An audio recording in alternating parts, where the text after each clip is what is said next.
ദൈവനാമത്തിന് മഹത്വമുണ്ടാകട്ടെ. കൂടാരപ്പെരുന്നാളിന് ശേഷം ഒന്നാം ഞായറാഴ്ച പിതാക്കന്മാർ എവൻഗേലിയോനായി ക്രമീകരിച്ചിരിക്കുന്നത് വിശുദ്ധ മത്തായി എഴുതിയ സുവിശേഷം 21 അധ്യായം 28 മുതൽ 32 വരെയുള്ള ഭാഗങ്ങളാണ്. കേവലം 5 വാക്യങ്ങൾ മാത്രമുള്ള ഒരു ഉപമ. അമ്മയില്ലാത്ത ഒരു കുടുംബത്തിൽ ഒരപ്പനും 2 മക്കളുമുള്ള കഥയാണ് യേശുതമ്പുരാൻ ഉപമയുടെ രൂപത്തിൽ നമ്മോട് പറയുന്നത്. പിതാവ് തൻ്റെ 2 പുത്രന്മാരോടും തോട്ടത്തിൽ പോയി വേല ചെയ്യുവാൻ ആജ്ഞാപിക്കുന്നു. ഒന്നാമത്തവൻ പോകില്ല എന്ന് പറയുന്നു എങ്കിലും പിന്നീട് തീരുമാനം തിരുത്തി വേലയ്ക്കായി പോകുന്നു. രണ്ടാമത്തവൻ പോകാമെന്ന് പറഞ്ഞു, പിന്നീട് പോയില്ല താനും. 2 ചിന്തകൾ പങ്കുവയ്ക്കുവാൻ ആഗ്രഹിക്കുന്നു. സുബോധത്തിലേക്ക് തിരിച്ചു വന്ന ഒന്നാമത്തെ മകൻ എനിക്ക് മനസ്സില്ല എന്ന് അവൻ ഉത്തരം പറഞ്ഞു എങ്കിലും പിന്നത്തേതിൽ അനുദപിച്ച് അവൻ പോയി. ഇവിടെ ഒന്നാമത്തെ മകൻ സുബോധമുള്ളവനായി മാറി അനുദപിച്ച് അവൻ തിരിച്ചു വരുന്നു. മുടിയൻപുത്രൻ്റെ ഉപമയിൽ അവന് വിശപ്പ് വന്നപ്പോൾ സുബോധത്തിലേക്ക് തിരിച്ചു വന്നു. അവൻ ചിന്തിച്ചു, എൻ്റെ പിതാവിൻ്റെ ഭവനത്തിൽ ദാസർ പോലും സമൃദ്ധമായി ഭക്ഷിക്കുന്നു. അടുത്ത വാക്യം വേദപുസ്തകത്തിൽ ഏറെ കുളിർമ തരുന്നതാണ്. അപ്പോൾ അവന് സുബോധമുണ്ടായി. Then he came to right senses. താൻ ഇപ്പോഴും സ്നേഹിക്കപ്പെടുന്നു എന്നതാണ് ലോകത്തിലെ ഏറ്റവും വലിയ സുബോധം. കർത്താവ് ശിമോനോട് ചോദിക്കുന്നു, ബെറിയോനാ ശീമോനെ, നീ എന്നെ സ്നേഹിക്കുന്നുവോ? മൂന്നാമത് ചോദിക്കുമ്പോൾ അവൻ അവിടെ കരഞ്ഞു പോവുകയാണ്. പൗലോസ്ലീഹ പറയുന്നു, ക്രിസ്തുവിൻ്റെ സ്നേഹം എന്നെ സുവിശേഷം അറിയിക്കുവാൻ നിർബന്ധിതനാക്കുന്നു. മാതാപിതാക്കൾ സുബോധമുള്ളവർ ആയെങ്കിൽ മാത്രമേ മക്കൾ അവരുടെ സന്തോഷവും കിരീടവുമായി മാറുകയുള്ളൂ. അച്ഛനമ്മയെ സംരക്ഷിക്കുന്നതും സ്നേഹിക്കുന്നതും കണ്ട് വളരേണ്ടവരാണ് ആൺകുട്ടികൾ.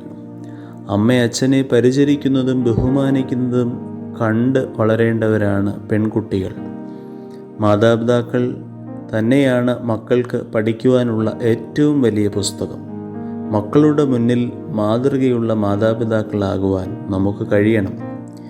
മൈക്കിൾ റെക്സ് എന്ന ചിത്രകാരൻ താൻ എങ്ങനെയാണ് പ്രസിദ്ധനായ ചിത്രകാരനായി തീർന്നതെന്ന് പറയുന്നു. കുഞ്ഞായിരുന്നപ്പോൾ ഒരു ദിവസം അമ്മയുടെ ഉടുപ്പിൽ കരികൊണ്ട് ചിത്രം വരച്ചു. അമ്മ തന്നെ വഴക്കു പറയുന്നതിന് പകരം അദ്ദേഹത്തെ തിരുത്തി പിറ്റേ ദിവസം തന്നെ ഈ ചിത്രകാരന് കടലാസും പെൻസിലും വാങ്ങിക്കൊടുത്തു. അമ്മയുടെ പ്രോത്സാഹനമാണ് അദ്ദേഹത്തെ വളർത്തിയത് എന്ന് അദ്ദേഹത്തിൻ്റെ ആത്മകഥയിൽ പറയുന്നു. പ്രിയമുള്ളവരെ, അത്തരത്തിൽ സുബോധമുള്ള മാതാപിതാക്കളായിരിക്കുവാൻ പ്രത്യേകം ശ്രദ്ധിക്കുവാനായിട്ട് തയ്യാറാകണം. രണ്ടാമതായി, തീരുമാനങ്ങളിൽ ഭീരുവായ മകൻ.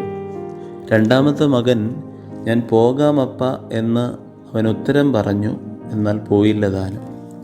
വാക്കുകളിൽ മിനുസമുണ്ട്, എന്നാൽ കർമ്മത്തിൽ അലസനായി മാറുന്നു. പല രാഷ്ട്രീയ നേതാക്കളും ഒരുപാട് വാഗ്ദാനങ്ങൾ തരുന്നു, എന്നാൽ അത് നടപ്പിലാക്കുവാൻ കഴിയുന്നില്ല, അല്ലെങ്കിൽ അതിനുവേണ്ടി ശ്രമിക്കുന്നില്ല. മനുഷ്യൻ്റെ പ്രീതിക്കും സാമ്പത്തിക ലാഭത്തിനും വേണ്ടി സൽപ്രവർത്തികളെ ചൂഷണം ചെയ്യുന്നവരും ന്യായം മറിച്ചു കളയുന്നവരുമായി തീരുന്നു. യോനാ പ്രവാചകൻ അലസനായി മാറി ദൈവം കൽപ്പിച്ചത് കേൾക്കാതെ സുഖത്തിനും വിശ്രമത്തിനും വേണ്ടി തർശീശിലേക്ക് കപ്പൽ കയറി അവൻ മത്സ്യത്തിൻ്റെ വായിൽ അകപ്പെടുന്നു. അനുസരണം ബലിയേക്കാൾ നല്ലത് എന്നത് വേദപുസ്തകം സാക്ഷിക്കുന്നു. ഇന്ത്യൻ വുമൺസ് ഹോക്കി ക്യാപ്റ്റനായി മാറിയ റാണി രാംപാൽ തൻ്റെ ജീവിതത്തിൻ്റെ ദാരിദ്ര്യത്തിൽ നിന്നും അത്യധ്വാനത്തിലൂടെ കരകയറി മുന്നിട്ട് വന്ന ആളാണ്. മനസ്സുണ്ടെങ്കിൽ ഏത് കർമ്മവും നമുക്ക് നിർവഹിക്കുവാൻ കഴിയും എന്ന് ഈ പെൺകുട്ടി നമ്മളെ കാണിച്ചു തരുന്നു. ദൈവസന്നിധിയിൽ നിന്ന് തള്ളപ്പെടുന്നതിന് അനുസരണക്കേട് ഒരു മുഖാന്തരമാണെന്ന് യേശു വ്യക്തമാക്കുന്നു.